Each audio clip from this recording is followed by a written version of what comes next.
My 14-year-old is officially pregnant and having a child. Before you guys come for me, she has been in a relationship since she was 12 with the same guy. He is also 14, okay? So I don't want to hear any of the weird stuff, okay?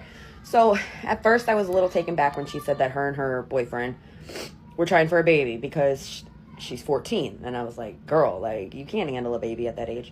But she knows I really love puppies and I really love kids.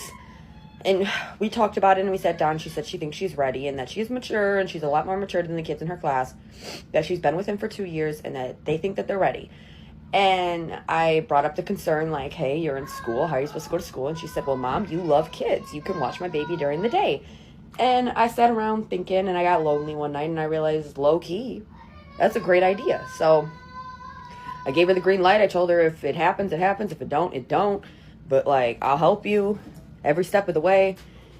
And within 2-3 weeks after telling her that, we just got the positive test today, and I'm about to take her to the doctor so that we can confirm it. But I'm excited. I'm about to be a grandma, you guys. I just went out on such a shitty second date with a 31-year-old man that I have to get on the internet and scream about it. So at the end of our first date, everything was fine. Like, it wasn't a bad date, but it wasn't a great date either. I think he had a nice time. He invited me back to his place and I said, no, thank you. It was fine, but I just didn't want to go to his house. I had things to do and, it was a little bit much for me for a date that was just fine. He kind of tried to kiss me and I gave him my cheek, which we'll come back to. And we said goodbye, and then that was that. And he reaches out for a second date, and I was like, you know what? It wasn't a bad date, so I'll go for it. I'll give him another shot, see if we connect a little bit more this time. So we decided to go to an arcade bar, and we get there, and the first game we get to is air hockey. And I'm like, oh, fun. This is like a fun game, kind of competitive, not too hard. And we're playing, but it's like not super easy to talk over air hockey, right? And so we're not really talking much, but we're playing, we're laughing, we have a good time. The game ends and he comes over, bear hugs me, kind of pins my arms to my sides a little bit, and just plants one on me. And I was like, oh, a little much considering I wouldn't kiss you after the first date and we haven't really talked yet on this one, but okay, I guess if you need a little rom-com moment. A little weird, but we just got here, so what am I gonna do except for see it through? So we, play a couple more games, a little pinball, a little, shooting game, some Pac-Man, which he is very, very involved in, very invested. He clearly has played a lot before, kicked my ass, good for him. And so we're mostly just talking about the games and laughing. It was a fine time. And so then we go over to Connect 4 and I'm like, oh great, like we'll get to chit chat a little bit, get to know each other a little bit better.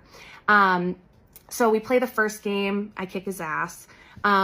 And we play the second game and I'm like, okay. And I start chit chatting, how was the last couple weeks? What have you been up to? And I start telling him a story and he beats me. The game went on for a little while, he beats me. And I was like, all right, that's 2 out of 3. And he goes, okay, for this one, I want you to not talk. I want you to not talk because I think that you need to focus more. Because you really just didn't do so well that game. And I think as soon as you started talking, you started not doing as well. And I was like, oh, okay. And he's like, yeah, I think that you should maybe just stay quiet for this one. And I said, oh, would you rather see me win than hear my story? Hello? Like, what?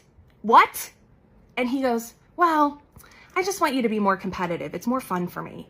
I was like, okay, all right. So I sit quietly for the next game like a good girl, I guess. And, we go back and forth for a while and he wins. Clearly he needed it. And he goes, see how much better that was whenever you were quiet? You played a lot better that round. And I was like, oh my God. I'm like, yeah, well, everyone says the best part of the dates is when you don't talk, right? And he's like, oh, well, yeah, I don't know about that. And I was like, yeah, okay, well, anyway. And so, I get up and he's like, you and I go for a walk? And I was like, yeah, sure. And he goes to hug me and I kind of turn my head and he fucking grabs my face and turns my head back to kiss me. He made me kiss him twice. And I'm like, okay, like, that was fucking wild. Like, I can't believe that's happening, but okay. And so then we go for a short little walk where he proceeds to interrupt everything that I say. And I'm like, man, I really, like, I hate this. I'm ready for this one to be over. And, you know, we just so happened to walk past his car, and he's like, oh, well, come on. I'm like, what do you mean? He's like, yeah, let's go back to my place. And I said, no. And he's like, oh, sure, yeah, come on, come back to my place and I'll give you a ride home. And I said, no, thank you. And he goes, well, why not? I'm like, I have some stuff to do. He's like, well, why? I'm like, I just have things that I need to get done. He's like, what, do you have a rule or something? He literally says this. I'm not exaggerating. Oh, come on. What, do you have a rule or something? You don't go, what? And I was like, I don't know, I guess. He's like, what? You've never gone home with a guy on the first or second date? And I'm like, not really. No. And he goes, well, how long is it going to be? How long does it take then? What's the rule? And I'm like, I don't know. He's like, well, how long? What do we got to do? What? I'm like, oh my God. I literally cannot. Are you shitting me? And he's trying to hug me, and I'm like, ugh, be gone. I'm like, well, I gotta go. I'm gonna get out of here. Yeah, thank you. Ugh. I found my wife's secret Google account, and I'm sick to my stomach. Secret Google account? What does that even mean? I, male 36, met my wife, Bailey, female 33, 9 years ago through mutual coworkers, and we hit it off immediately. I fell absolutely head over heels with this woman. She was everything I was looking for. I'd gotten out of a toxic, dare I say abusive, long-term relationship right before that, with a woman Bailey had been acquainted with, but was not friends with. I'd blocked her on everything and had no contact with her since breaking up. We got married right after the tail end of the pandemic, bought our first house together, and started trying to conceive. That was difficult because Bailey has PCOS. But last year, she finally gave birth to our first daughter. I'm having a blast being a dad. It's kind of a dream come true. I finally got my happy life with my perfect wife. Until last Monday. My laptop's battery shit the bed, so I opened up Bailey's work tablet with an attached keyboard. You can sit at it like a monitor to check on some tax stuff. But she wasn't home. It was just me and the baby. But we've never asked permission to use each other's devices. We've always been open like that. There's nothing for us to hide. That's what I thought. When I opened up the internet, I noticed that she had an incognito tab open. Never in a million years did I expect to discover what I did. My wife has a secret Google account with a photo album saved called XX. So I clicked on it. Did I discover an affair? Nudes? Nope. In this Google album were over 300 photos, 348 actually, of my ex. The woman I was with right before I met Bailey. The woman who tormented me and made me feel worthless. The album said it was started back right around the time Bailey and I started dating and was updated as recently as 2 weeks ago. The photos range from candid shots with family to pictures at her work functions. There were even pictures from her yearbook. I don't know how Bailey could have found her high school yearbook photos. Photos from vacation, ID photos from work, pictures of her in crowds, screenshots of videos and screen recordings of videos. Just her. The other people in the photos would be scribbled out, or the photo would be cropped and zoomed in on just my ex. What? This is scary. There was other disturbing things I found too. There was another album with just zoomed up pictures of my ex's hair. Come to think of it, Bailey had recently started wearing her hair different, and my ex had a very identifiable hair type. There was another album with screenshots of comments on social media. Of course, I can't find them because I have her blocked. Like Facebook groups she's in and public posts.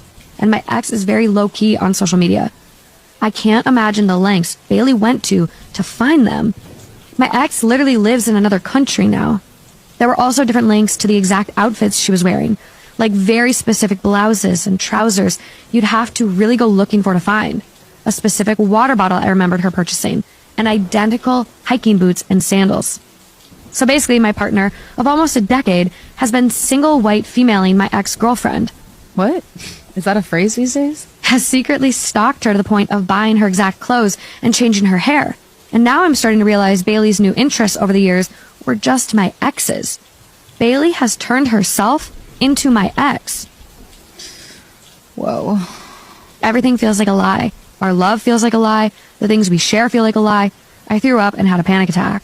I looked at our daughter and felt betrayed. I haven't confronted her yet. I don't know if I want to. I want to run away with our daughter. I want to print out all the pictures, leave them on the table, and disappear. I don't know what to do. I just want to throw up. Oh my God. Did you hear about the woman whose husband asked her if it would be okay to give his pregnant coworker $1,000? Yes, and when he asked her that, she looked at him like he was crazy. Why would you want to give your pregnant coworker $1,000? And he was like, oh, well, Sheila is, single. She's all by herself. And I just feel sad for her because the father is not in the picture and she's going to have to go through everything by herself. I just want to help her out. And the wife thought about it for a moment and she was like, well, I don't think we should give her $1,000, but you can go ahead and give her $250. And he was like, okay, I'll do it. Thank you. A couple weeks later, he comes back and says, she really needs like a pram for the baby that's about to come. Can we gift her a really nice, gift basket for the baby? And she was like, what are you talking about? And he showed her one that was super expensive. And she was like, why would you want to give this lady this expensive gift like that? You're not even the type that like to give gifts. And she thought about it. He's not the type to help strangers. He's not a helpful type. Why is he so invested in this coworker? And she told him that, and he just said, look, I just think that it's to do the right thing. And she doesn't know a lot of people at work, and she doesn't have any family. I think it's, a good thing. Like, don't you have a heart? Like, what if it was you? And the wife felt sad. She said, okay, well, don't get her that expensive one. Go ahead and get her another one that's a little bit cheaper. And I think that that's okay. And he was like, okay, great, no problem. Next thing you know, she's looking through the receipt and she sees that he has purchased her a $150 gift card to a baby registry so she can get some things. And she's like, why would you do this for her? What's going on? And he was like, what do you mean? Nothing's going on. I'm just trying to help a friend. Like, wouldn't you do the same? Don't be sitting up there acting jealous now. Don't go crazy on me. And she's like, you know what? I'm not jealous. I know you're a good man, but I just think that this is a little bit weird. So she asked him, well, why don't you let me meet your friend Sheila so I'll know, what's going on and I can have a talk with her about her situation. And he started to feel defensive and he's like, no, you don't need to meet her. Why would you want to meet her? And she's like, isn't this your friend? Shouldn't she know about me? And he's like, yeah, she knows about you, but you don't need to meet her. I'm not introducing you to her. That don't make no sense. You need to go get some therapy and check on your jealousy issues. And she was like, what? So she's like, okay, if he's not going to introduce me to his little coworker named Sheila, then I'm going to go ahead and introduce myself to her. So she goes on his Facebook, goes through his friends, and ends up finding a girl through a mutual friend on Facebook. And she messages the girl and she's like, my husband is Mike, and he's been telling me that he's giving you money. And I just want to know, is there something going on between y'all? Because it's just out of his character to do that. Could you tell me what's happening? And she waits a minute and then she gets an immediate response. And the response is like, oh, yes, I do know about you. You're his wife, but he doesn't love you anymore because you're old and you're ugly. And he just wants to leave you so bad, but he will never do it because he feels sorry for you. He wants to be with someone like me who's young and pretty and who makes him actually excited and happy about life. So if you want to do yourself a favor and do him a favor, then leave him alone so he can be together with me. And she was like, oh, my God. And then the girl said, yes, and this baby is his. This is his baby. So she was like, oh, my God. She called her husband, come here. And she showed him the messages and was like, is this true? Is this really your baby? And he was like, yes, it is my baby. I'm sorry that happened. It was a mistake. Like, I don't even sleep with her anymore. I definitely don't want to be with her. I wish that this could go away, but it can't. Now that the baby's here, I'm trying to do right by the baby. Please forgive me. I don't want her. I want you. And I want to have a baby with you in the future. And she's like, you want to have a baby with me, but you got her pregnant. And he's like, I'm so sorry. Please forgive me. Please, let's work through this. Let's go to counseling. And she's like, I need some time to think about it. So she goes and she spends some time alone and she's thinking about, what she's going to do. She do love her husband. She did make her vows. She's thinking about all that she could lose if she leave him, because literally if she leaves him, she's leaving him for the next woman to get. And outside of what he just did, he's a pretty good man, a good husband to her. So she thinks about also the fact that if she stays with him, then that means not only is she keeping their strained relationship now, she's also inviting a new person and a new baby into her life. that she got to take care of the baby. She got to deal with this woman, all the time. And she don't know what kind of person this woman is, already insulting her and telling her that he don't want to be with her and all this other stuff. Imagine going through that for the rest of her life. And she was thinking to herself, I don't want to go through that for the rest of my life. I love him, but I love my peace more. So she went to him and she talked to him and she said, I think I'm going to let her have you. I want a divorce.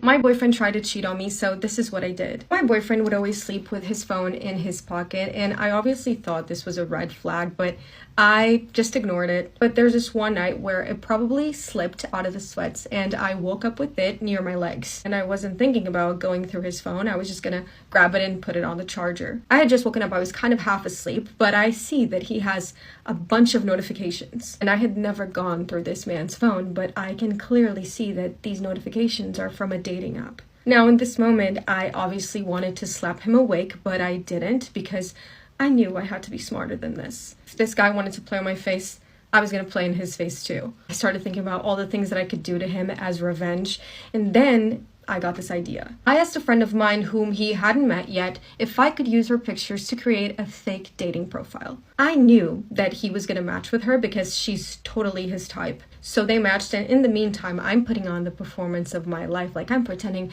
everything is right. In fact, I'm even a better girlfriend now. In the meantime, I'm spending all my time flirting with him through the dating app. I want to go full force with this, so I suggest we should meet up. He immediately agrees to this. He even offers to pay for a hotel room for the both of us, which, by the way, like, first date, you ask this girl out to go to a hotel room with you, but it's not even that. It's that he was willing to pay for it. Now, this shocked me because I've been providing for this relationship for a year because he has been unemployed for a year. Every time he needs money for something, I'm the one who gives it to him. So he offers to pay for this random girl's hotel room, and then what does he do? He comes to ask me, the real me, for $50. He says that he needs $50 for his mom's birthday gift. And he also says that he's gonna go away for the weekend to go spend it with his mom. I'm gonna have to do a second part to tell you the rest of the story. So I give him the $50, and there he goes to see his mom. But he doesn't go to see his mom. I was supposed to meet this girl at 7 p.m. I'm now at the location. I can't see her, I can't find her. 30 minutes pass? Whatever. An hour passes. Is this a setup? So I call her. I've gone a bit away from the location. I call her. This girl starts crying, screaming, mad on the phone. I'm so sorry, Gabby. There's no buses, there's no trains. I don't know, I've been waiting for hours. She lives in London. She was supposed to come stay the night. But now it seems like something's up. So I just told her, don't worry. Don't do anything crazy to come here. It's fine, we'll set up another day. It's okay. But this girl is adamant that she comes today. No, I've got work tomorrow. I've got this going on, my family. Calm down. I'm trying to tell her to calm down. It's okay. So, knowing all of this, there's no buses, there's no trains, she doesn't have money for Uber, this, that. It's not the end of the world. I go back home. Now I'm at home. I'm very tired from the previous day. So I've just told myself, it's fine, forget about it. And I've gone to sleep. I've gone to sleep. As I'm going to sleep now, this girl keeps on calling my phone. She's still at the train station, adamant, as if I owe her money now she wants to come to my house. Adamant. So I've called her and I said, look, we're not doing today. No, Gabby, I'm going to find a way. Don't worry, I've just got a Santander bike. A Santander bike? You can't ride those outside of London. So what is your plan? I've just told her, look, you have my address. If you're going to come, you're going to come. But look, you don't have to. You don't have to come. If you just don't worry. And I've gone back to sleep. But we didn't actually finalize what's actually going to happen. This is the problem. So I've just gone back to sleep. Next thing you know, bear in mind, I'm pretty sure from what I know, you cannot ride a Santander bike outside of London. You cannot, you physically are not allowed. It will not allow, unless you get some fine from TF, I don't know. I'm sleeping. Bear in mind, we were supposed to meet at 7 p.m. It is now at least 11, hitting 12. I am now sleeping. My phone rings. What is this? I answer. Oh my God. I think I'm at the station. Bear in mind, I live right next to the station. The station I told her to go to originally. The one she was supposed to come with on train, not on a Santander bike. I threw on some clothes quickly. I've walked down to the station, 1 minute walk. I see this girl with a Santander bike outside of the station, sweat dripping, makeup off, eyelashes are going wonky, going like this, like she's a caterpillar. You cycled here with a Santander bike. I've gone, she's tried to hug me, as if we're in some Titanic movie. This is a love scene.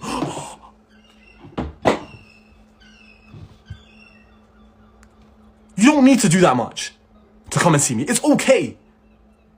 But a Santander bike? Really?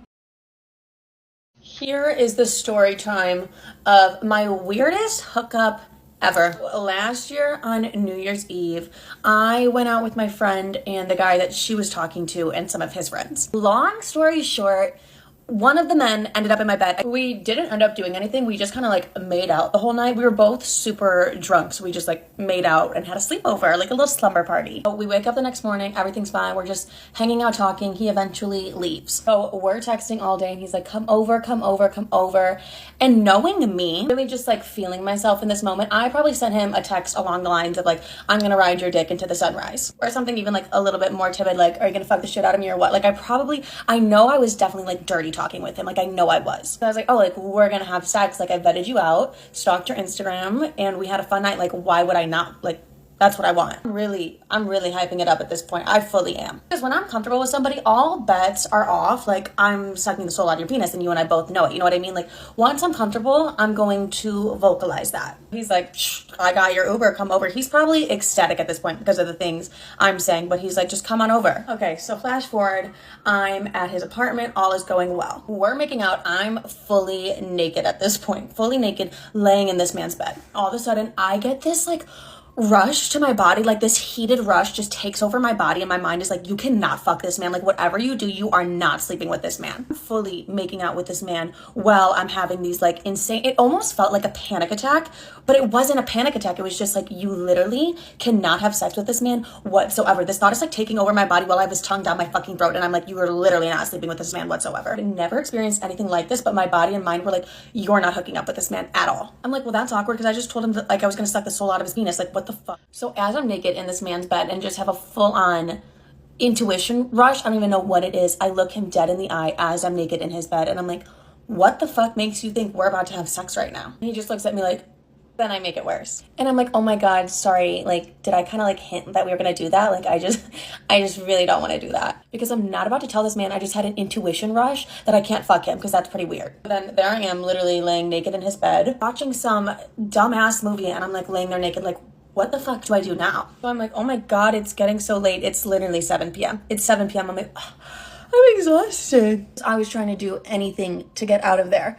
And I was like, I'm gonna head home. And he's like, I'll call your Uber, no worries. He's a really nice guy. He's like a very, very nice guy. I'm like, thank you, bye, see you later. He's like, text me when you get home safe. I'm like, I immediately get in this Uber, start bawling my eyes out, like uncontrollably bawling my eyes out. And I call my best friend and I'm like, Katie, like my intuition. And she's like, what? I'm like, I don't know what the fuck happened, but my intuition took over my body and was like, you cannot fuck him. Like, whatever you do, you cannot fuck him. She's like, why? I'm like, I literally have no idea. It's just like my intuition is like, fuck no, Livy. I was extra pissed off because I was like, this is supposed to be like my single girl era. Like, this is supposed to be my fucking hoe phase. And I'm ruining my hoe phase. Like, it's okay. You don't need to have a hoe phase. Everything's fine.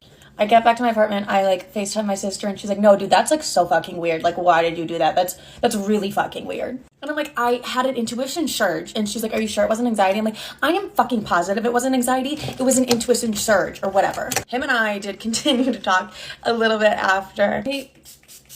He really is such a nice guy. Like, he was genuinely super nice about the entire situation. And I've met a lot of men that would have been really fucking rude, but he was so nice about the situation. I think I definitely, like, threw him for a loop, being like, you thought I was gonna fuck you? So I just really didn't know how to tell him I was having an intuition surge, but, like, it is what it is. That's the story time of my weirdest hookup. And it's, like, all my fault that it was weird, but it's, like, I swear to God, you guys, intuition surge. If you've ever had one, please comment down. I've been in a 2-year secret relationship with my dad's 50-year-old best friend. This is how my dad just found out. If you saw my dad's friend, you would get it. So this is about my dad's childhood friend that I've known since I was born. Let's call my dad's friend Mark. I never noticed any weird vibes from him. I didn't feel attracted to him at all. He was a constant visit at our place. Now, he got divorced around when I was like 21, so like 2 years ago. That's when things started to get a little bit different. Like I said, he was a very close friend, so he's always present in like special dates. He has a lot of money and he's always gotten me like pretty great gifts. On my 21st birthday party, everybody was so surprised because he got me a Chanel bag. Like, I was constantly talking about how it was my dream bag. That night, I noticed that the vibes were different. He started coming over more regularly and I thought, well, that's just because he got divorced and like he's like going through a hard time. But then I realized that's probably because of me. Just noticed that the way he looks at me is pretty different and I was just starting to feel something towards him because how could I not? He's actually handsome, and the fact that he gifted me a Chanel bag, he's paying a lot of attention to me, and that's hot. He had my phone number, but we never texted each other. He pretends he can't get a hold of my dad, and he calls me and he's like, I can't get a hold of your dad. Oh, but by the way, would you like to go have dinner with me? He also told me to not tell my dad. The fact that it was just like a secretive thing made me want it more. After that dinner, he kisses me outside the restaurant. That night, I went over to his place. For about 2 years, we had an affair. We knew that my dad would kill us if he ever found out. Like, this man held me when I was a baby, but like, I'm not a baby anymore, even though he calls me baby. So yeah, we would meet in secret. Every time he'd come over to my house, it would be so exciting because we couldn't say anything. So we would just look at each other. Like, you want it more because you can't do it. This went on for a long time. Eventually, my dad finds out. There's this one night where apparently my dad cannot get a hold of me and he asks Mark, can you please give me your phone so I can call my daughter? Mark panicked because he could not give his phone to my dad because the amount of text messages. How could he explain to my dad that he called me every day? He was like, oh no, I don't have any battery. And my dad was like, yes, you do. Your phone's right here. I can see that you have battery. Dad obviously found this very suspicious. Like, he wants to figure out why Mark's acting so weird about calling me. I'm gonna finish the story in another part because I want to tell you how my dad actually found out and what my dad did to me and Mark afterwards because it was not pretty. Like I was saying, my dad wanted to get a hold of me. He wanted to call me through Mark's phone, but we had a lot of phone call exchanges, text message exchanges. There was no way that my dad could possibly see that because it would be traumatizing for him. Like, we would exchange a lot of pictures, so you can tell which kind of pictures those were. And just the thought of my dad seeing those pictures makes me sick. But he did. That night, Dad pretends, okay, you don't want to call my daughter, let's just go home, because he was gonna have dinner at our place. Basically finds a way to get to Mark's phone when he goes to the bathroom. And they've been friends for like the longest time, so he already knows. He's seen Mark unlock his phone a million times, so he already knows the passcode. And that's what he does. He gets in Mark's phone and he sees everything. And I mean, everything. He doesn't come to me directly, he came to Mark first. The thing was, when he found all this out, we were all in the living room. In front of my brother and my mother, he starts beating up Mark. I was terrified. I started crying. My mom started crying. My brother tried to stop him. Nobody was understanding anything except me because my dad didn't even speak. He was just like going at it in Mark. After he was done with Mark, he can't even look at me and he looks at my mom and he's like, your daughter's a whore and she cannot stay at our house. I'm bawling. My mom is crying too. She doesn't understand anything. So then my dad starts screaming saying, they're having an affair. They're together. He's fucking our daughter. I mean, my dad was traumatized. We were very explicit text messages. Now, I'm living at Mark's house. We're in an official relationship. We don't talk to my dad. My mom tried to get a hold of me, but she's like trying to get my dad and I to fix our issues so that I can come home, but I don't think that's gonna happen because now Mark and I are living together. This has been going on for 2 years, so we're actually in love with each other. Now that we're living together, we're actually talking about starting a family and everything because I feel like I'm ready. And yeah, this is more important to me than anything. This is my relationship now. He's the person that I love, and yeah, this is how I fell in love with my dad's best friend. Story time of my parents finding my diary. I'm 22 and I grew up with really strict parents. In the 9th grade, I had a diary where I would just write about my day, including my boy crushes. And then one day I couldn't find my diary. You know, I figured I just like misplaced it somewhere, like it's fine, I'll find it. And then a few days later, my dad calls me out and he's literally standing there holding my diary. So he actually decided to read through it and he read an entry where I talked about how I walked by my boy crush and we said hi to each other. Let's just say he beat the shit out of me that day. He literally thought that because I said hi to my crush that I was sleeping with him. Anyways, they threatened to send me to boarding school. They grounded me for a month. Thank God they didn't actually send me away. But yeah, I got in trouble, was grounded for a month. Continue going to school, but let's just say I no longer write in a diary anymore. Guys, this story hit so deep for me because literally when I was 8 years old, I had this Barbie laptop, which it wasn't an actual laptop. You could just play games on it. And one was write a love letter. So in my little Barbie laptop, I would write love letters to this character on Animal Crossing. He was a squirrel. His name was Agent S. I just had the biggest crush on him. I was like, I want to get married. I want to have your kid. Anyway, so this Barbie laptop generated like a love letter. So I copied that love letter down. I just wrote it on a piece of paper for some reason. My dad found that piece of paper, and when I explained to him that it was about a squirrel and whatever, blah, blah, blah, I got in so much trouble. And that piece of paper was never thrown away. I think it got behind the couch or whatever. And then one day, a few years later, when I was like 12 years old, my dad found it again. The same paper from before, and he got mad again. And I was like, I already got in trouble for this, but I got in trouble again because it reminded him of how mad he was, and he was so annoyed seeing it. So I got in trouble for something I did 4 years ago. Anyways, hearing that story was so relatable. I was like, I mean, hers was probably much worse because it was actually a real person. So I'm sorry for you, girl. I grew up in LA. You kind of become a little numb to celebrity culture once you live there for a while, and seeing celebrities just becomes part of like everyday life. One day I was out to lunch with my mom, my sister, and my aunt for my aunt's birthday. And we always go to hotels for birthdays. We still do. My aunt was like, let's go to the W Hotel and sit out by the pool, just have like a relaxed, nice lunch. We show up for lunch and we're sitting there, we're mid-conversation, and we're from Atlanta. So my mom and aunt have like a very thick, charming, sweet Southern accent. I don't have it since I moved to LA when I was 8, and my sister kind of doesn't have it, but there's a strong and thick. So we're mid-conversation, and a group of British guys next to us turn around and they're like, excuse me, where are you from? And my aunt is a pretty big personality, and she's like, honey, I'm from Atlanta. Where the fuck are you from?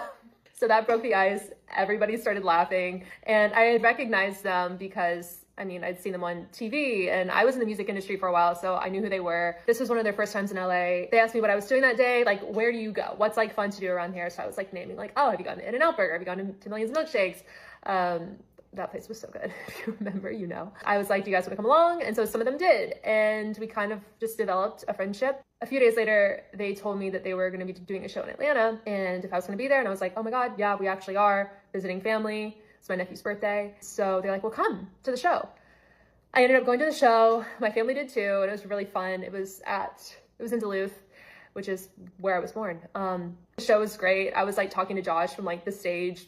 It was cool. And then like Harry was like being silly and like waving and doing funny things to us during the show. A few weeks later, I went back to LA, and they were bouncing back and forth to LA a lot during that time. I think they were filming like a Super Bowl commercial. We just like stayed connected through texting. I was shopping on Melrose one day with some of them, and Harry showed up. That was the day that he actually bought the Rolling Stones tee that he wore for like years and years and years. It was like the American flag Rolling Stones. It was like pink and blue. It was really cool. We got it at the t-shirt store. So after shopping for a few hours, I was ready to go home, and we started walking down a side street where my car was parked, and I was like, all right, I'm gonna head out. And he was like, oh my God, is that your car? And I was like, yeah. He's like, can I drive it, please?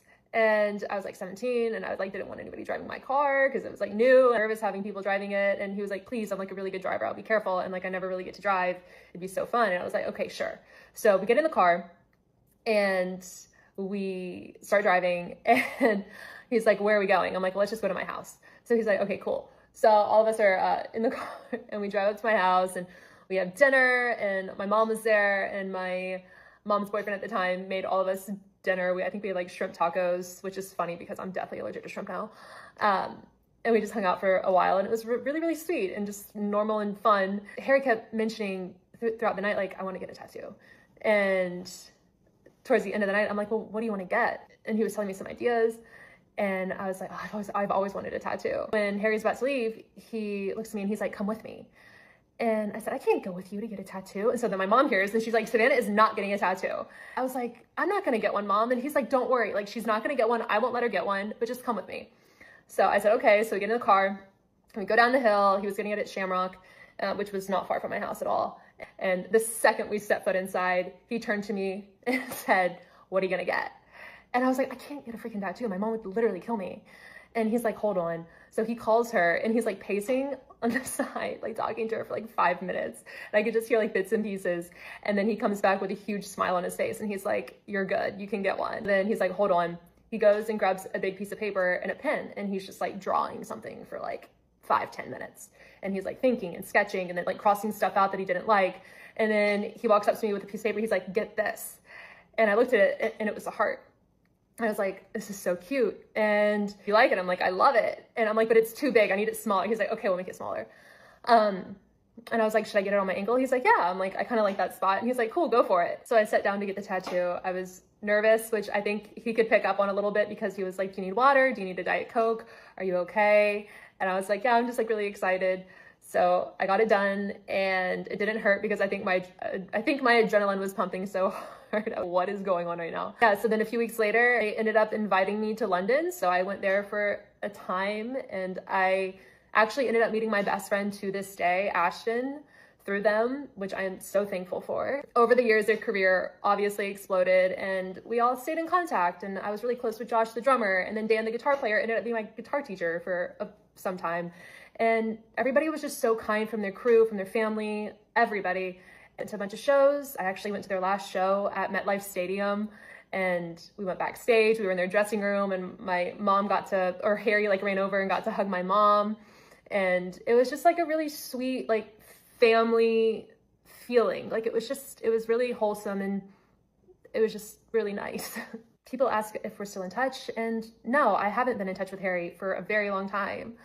But I know if I run into him on the street, he would give me a hug. It'd be like no time had passed and he'd say, how was your mom? I still do keep in contact with some of the crew and the band members.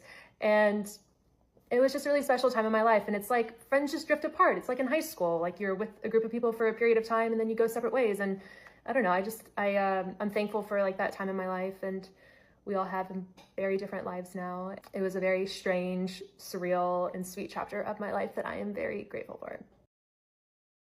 Bro, this is Storytime how I never will, never have, and never freaking did like my mother's sister. So, mind you, I never met this lady a day in my life. She literally disappeared 15 years ago. This is the same age, mind you, before I was born, though. 15 years ago, came back 15 years later, and had 2 children. They're both boys. One of them's finna be 8. The other one's finna be 6 now. Yeah. So they came and lived with me, my mom, and my stepdad. We lived in a double wide XL trailer, and it was a 2-bedroom, 2-bathroom. I had my own bathroom. They had their own bathroom. By they, I mean my mom and my stepdad. So when they came to stay with us, they had to move the living room stuff around. Mind you, they didn't ask my stepdad. Why should they have to ask my stepdad? Because there was not no room for them. Honestly, there really wasn't. The living room was taken up by literally 90% of my mom's plant, because she was a plant person. And then the other percent was taken up by a glass table, some fancy ass couches, and a giant TV screen. Okay? It was not that much space in the living room. Especially not for 3 people. But they did so anyway, and they ended up breaking my stepdad's brand new glass table. My dad loves him some luxury stuff. So he considers glass tables luxury. So he bought those a lot. And he would freak out even if it was like a coffee stain on there. But anyway, they moved the table. They put 3 air mattresses right there. And he came home. He was like, what the fuck? Mind you, my stepdad, he really do love watching his TV in front of his brand new recliner. He loved him a recliner. So he was thinking, okay, they're just going to stay like tonight. That's it. No, they stayed there for like a whole month. He was livid because he could not watch TV in there because the children was running around, hollering and screaming, breaking things, running into things, dropping things, do everything. Or they would watch cartoons and he could never watch his TV in there because my mom, she would always hog the TV that's in the bedroom, and I would have my TV in my bedroom. I'd be watching it because I don't really like people like that, so I never was off there with them. So fast forward to the real main part. When they first moved in, this was like, I feel like it was like during summer because I didn't have school, but I feel like I did have school. I don't know. But anyway, so she took me to her apartment. Yes, they already had an apartment, but they all of a sudden felt like they didn't feel like staying here. So we had to move all their food out the fridges and the freezer and the cabinet and whoop-de-whoop-de-whoop. And we put half their stuff in the storage. I'm thinking they finna throw this food away and go about their day. No, why in the hell? She made me put it in the car. We drive back all the way to my stepdad's house. And mind you, my mom, she's a grocery person. She loves going to grocery shop. So the fridge and the cabinets was always full. And especially when she literally went shopping the day before. It was really full. Why when we get there, I go to my room and I'm laying down because it's like, I already helped you put it in the car. You finna do this yourself. Like, I'm not finna do that with you. I already don't like you. I already have an iffy feeling about you, so I'm not finna do that for you. Like an hour go by and I hear thumping, do. So I go out my room. Mind you, my room door is like directly, I can see right through the kitchen. Why did this lady take out all the frozen food that my mother just bought and the food that was in the fridge and the cabinets, take it out and sit it on the table. So I come out my room and I'm like, so I didn't call her auntie, but I'm finna say auntie. I don't want to say her name. I said, so auntie, my mom just bought that food, and she's gonna be very mad if she come back to this house and all her food that she just bought is perishing on this table and on this floor. She was like, I don't care. I know your mother. Your mother's my sister. I understand. She will understand me. I said, okay. I backed up, went back in the room, and locked my door. I was like, oh, I'm not a part of it. Why the frick did my mom come home and she was like, Jada? I said, huh? Ooh. I already knew what it was, and I was ready to snitch. I come out of the room. I said, Mom, I didn't do it. Your sister did it. I told her not to do it. She said you ain't care. Da da da da. Why in the hell did my mother, in fact, did not care? I was confused. But if I did that, I would have been tore up from behind in all sides of the house. I was like, it is a sister. So let me calm down.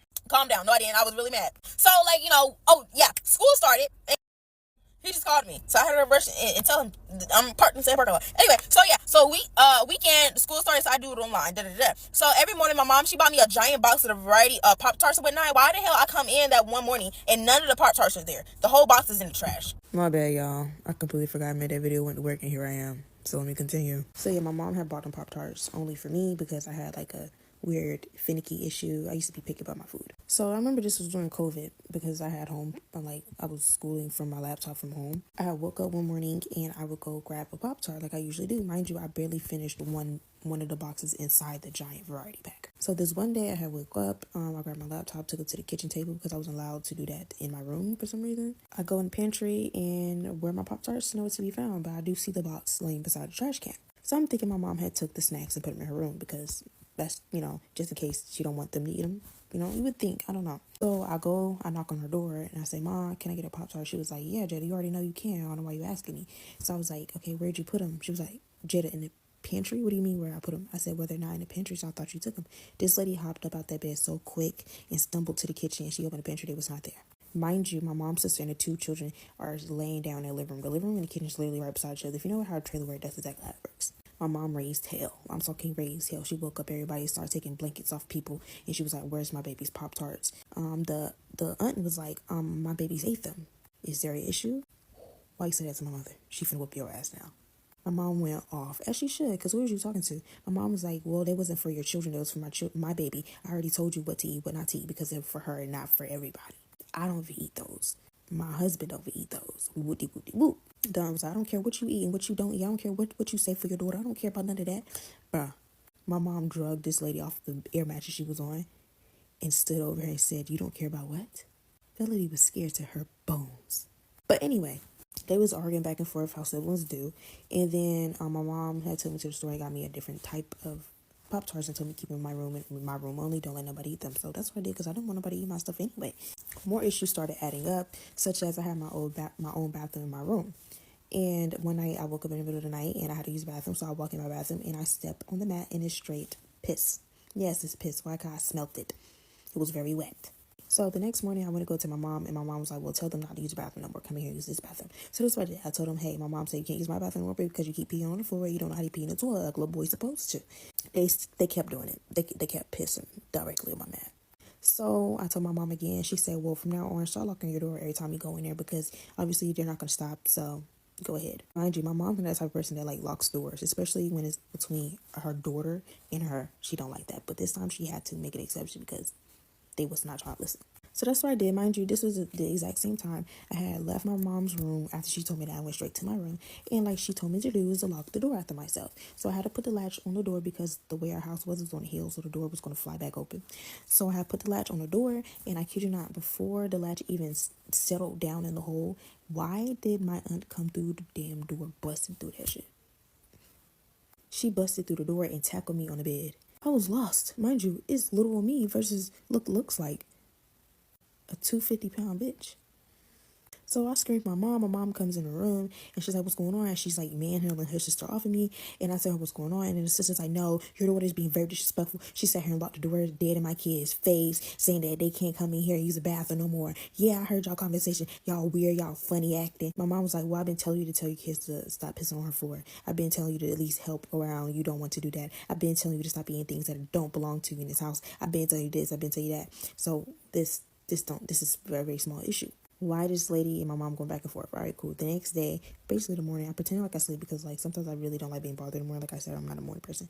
I hear a lot of commotion at my door and I'm like, what is that? So like I open my listening ears and apparently my sister's mom, not my sister's mom, my mom's sister shaved her head. Bald. She was like, it's all because of Jada. She stressed me out. Me.